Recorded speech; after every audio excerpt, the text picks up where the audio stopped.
Hello and welcome to my video. In this video, I'll be showing the projects that I made using Tonic Studio's craft kit number 44. This one is called Santa's Sentiments, and I do have two tutorial videos showing how I made some of these projects.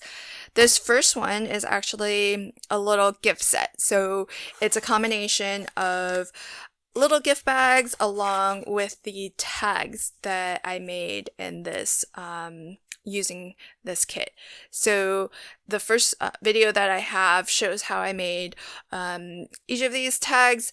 I think the only thing that's not included, because I added it sort of after the fact, was the addition of the snowflake confetti on these tags, which they're super, super cute. They're actually, I didn't realize this about them when I was just looking at the snowflakes from the outside of the jar, but there's actually two different types of confetti. There's one that's sort of a silver holographic foil, and the other one is actually a little bit see-through. So when you tilt it, it's not as noticeable on the silver, but if you look at the red and the blue, because one of them is more transparent, it's still a little bit holographic, so when you tilt it, you'll still see different colors, but they just look very different.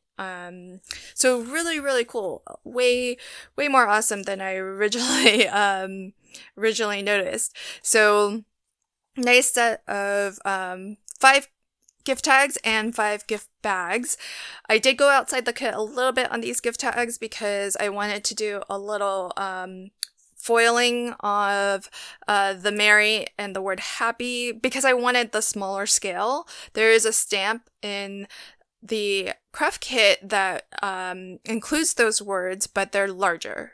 But I sort of just wanted something small to contrast a little bit the larger sentiment. And so I used a spellbinders, or a couple different spellbinders, glimmer foil plates for that.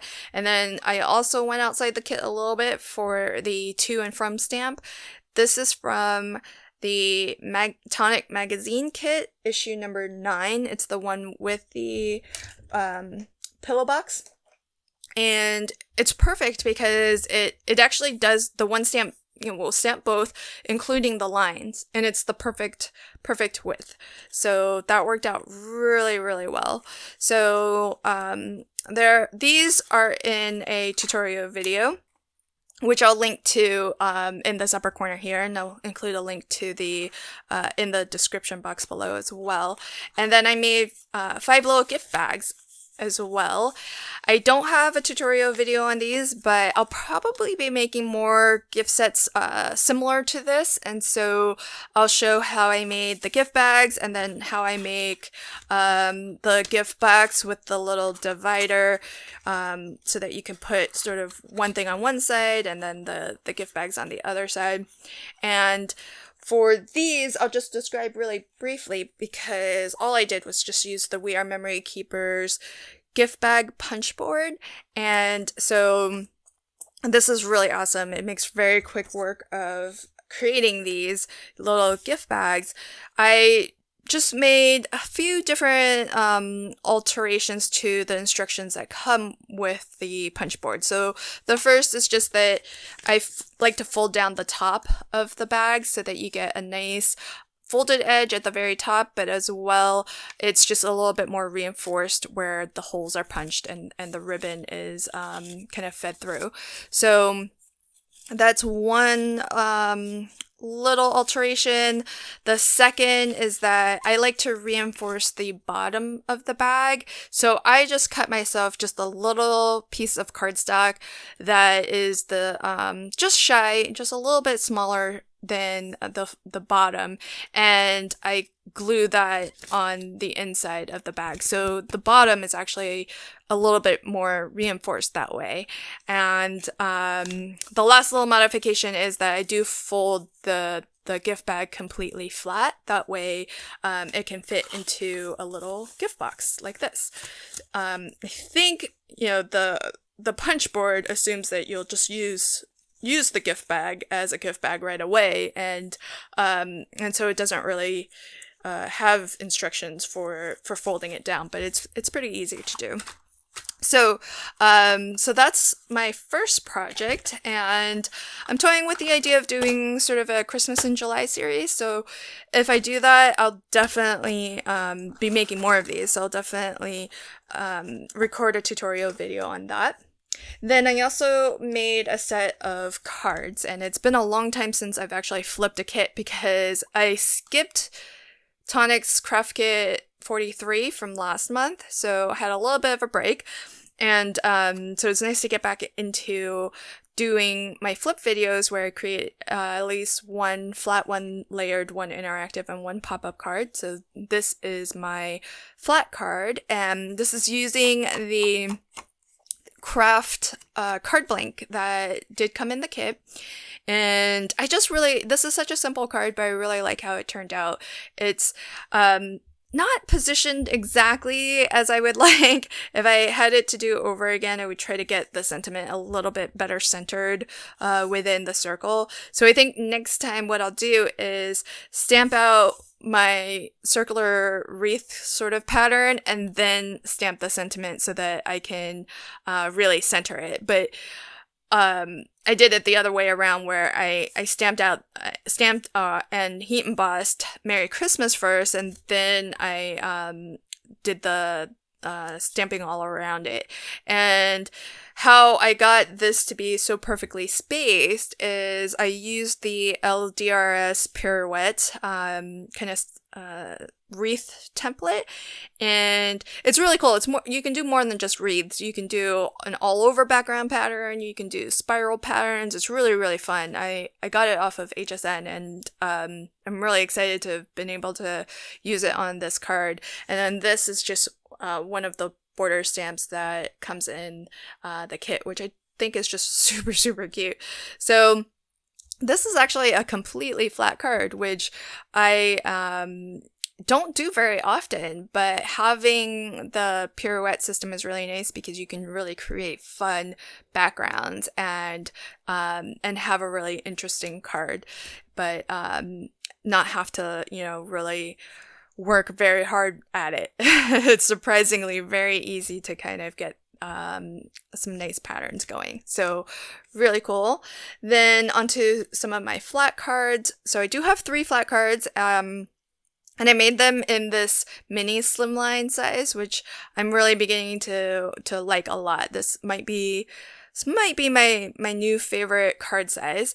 And I was embracing the whole idea of using the craft card, and because I wanted to make this size, I didn't use the card blanks, but height-wise, this is a little bit of a kind of alteration on, I don't know if there is a standard mini slimline, but in order to kind of make the most efficient use of an 8.5 by 11 sheet of paper, I did cut the height of this to 5.5, so it's the same height as a USA 2 size card, but it's just more narrow. So I think it's cute, and the sentiment just is the perfect size on a mini slimline. I really, really like it, and you don't have to do too much else to your card and have it look really nice.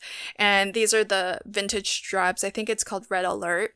That is exclusive to this kit, and I'm really digging that matte finish on vintage straps. Really, really cool. So there's that. Then this one is another flat card, and with this one I used the red glitter embossing powder that came in the kit, and it's such a perfect match to the actual glitter specialty card that comes in the kit. It's just really, really, really nice. Everything goes really well together, in fact, which isn't too surprising given that Tonic is fantastic at curating these kits. And then with the tag, the little banner tag here, so if you can see the outline of the white one, I cut that out of craft, but with the craft one, I actually just chopped it in half, and I put the top half up here and the bottom half down here, so it kind of creates that illusion of that tag being longer than it actually is. But since all of this is covered up, you would never know. So there's that one. Then my last layer card also uses some of the really nice designer paper that comes in the kit, and a couple of the stamped sentiments and the smaller banners here. So have yourself a Merry Little Christmas. Love the specialty papers here, and as you can see, these are kind of the inverse of each other, because once I die cut it out of these two papers, I just kept everything so that I could have two sentiments, and then just backed it on some lighter weight cardstock, so that nothing goes to waste, which with specialty paper, I'm always keen to try to use every last bit of it. This is my interactive card, so I've used 3 of the sentiments: peace, hope, and love. And then this twine is actually from their another craft kit. I think it's the jungle one, where you get we got a large spool of this, so it's the perfect, it matches the greens of the papers really, really well, and it goes really well on the craft card too. So I did, though, with all of these, I did use craft card from my stash. I didn't want to cut down the really nice card blanks that came in the kit just to have mats and layers. So instead of that, I just used my own. But what I did on this mat layer, though, was using the die that just cuts that sort of wonky stitched border. I die cut that all the way around all 4 edges of the matte layer here of the craft card, so that it sort of matches with that wonky stitch of the tag. And then I also, using just a white gel pen, did that stitching, just tracing around the tag. And this does actually pull out, and that's what makes it sort of interactive, and it reveals the full outline of the tag, but as well just a different background behind the sentiment. And of course, this still functions as a tag. And so on the back, what I've done is kind of mimic the same look of the craft with the same pattern paper behind it, and just using a different sentiment Yuletide. So this becomes just an extra little gift that then whoever gets this card can actually use this tag as a gift tag if they'd like. But the card itself still kind of holds up and still looks nice on its own as well. So there's that. And then my last card is my pop-up card. So this is using a couple of the stamps that come in the kit, as well as the ink cube that we got. And so you can see this is the classic card that we got in the kit, and the ink matches it so well. It's really, really nice. And then this is some of that red polka dot ribbon that we got in the kit as well. And then this is a shutter card, and when you open it, it reveals Christmas holidays. I just wanted to use two of the sentiments, and these were the 2 that I felt went together best. And so the full sentiment would read, "Wishing you a joyful Christmas holidays." And on the inside here is just some of the specialty card. I definitely want to get more of this. I think this is Santa's hat, and I really like the ice rink specialty card as well. And then this does have a little bit of acetate behind the sentiment. That's so that the shutters can glide really nicely and not have any catch points. When you watch the tutorial on how I made these cards, this one I struggled with a little bit, but at the end of the day, I did make it work, and it works fine. It's great, but it was a little bit of a struggle just because I didn't really think ahead, and so I didn't do things in an order that that made it easy for me. But if you watch the video, you'll see what I mean. So those are all of the projects that I made using Tonic's craft kit number 44, Santa's Sentiments. If you enjoyed this video, please consider liking, commenting, and sharing. And if you want to see future videos, hit the subscribe button and the notification bell so that you get a notification whenever I post new videos to my channel. Thank you so much, and until my next video, happy crafting and have a fantastic day. Bye!